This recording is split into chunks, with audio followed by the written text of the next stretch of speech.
হ্যাঁ গাইস, আজ অনেকদিন পর আমি চলে গেছিলাম চুল কাটতে, আর ওখানে গিয়ে সেলুনওয়ালাকে শুধু শুধু পয়সা দিয়ে বাড়ি চলে এলাম।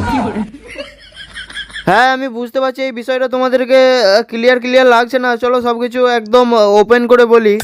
আজকে সকাল সকাল মা আমাকে ডেকে বলছে, তোর যা চুলের অবস্থা তোকে বাড়িতে রাখা যাবে না, নয় চুল কেটায় আর নয়তো বাড়ি থেকে বেরিয়ে যা। আর মায়ের এরকম কথা শুনে আমি তো ডিসিশন নিয়েই নিলাম যে বাড়ি থেকে বেরোনো যাবে না, চুলটাই কেটে আসি।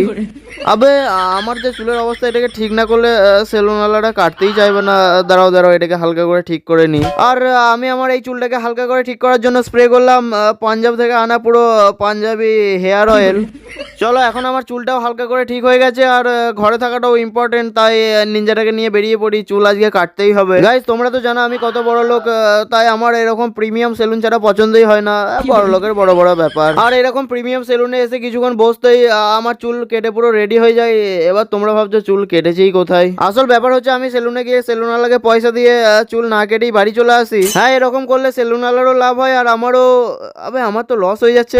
না না, তাহলে এরকম আর করা যাবে না। তবে জানি না সেলুনওয়ালা কি করেছিল, আমি চুল না কাটতেও ঘরে বললো, হ্যাঁ ওই মোটামুটি ঠিকই আছে, আয় ঘরে আয়, কি আর বলবো। তো চলো গাইজ, আমার ঘর ঢোকাতে হয়ে গেল। আর যাই হোক, ফলো সাবস্ক্রাইবটা করে দিও দয়া করে।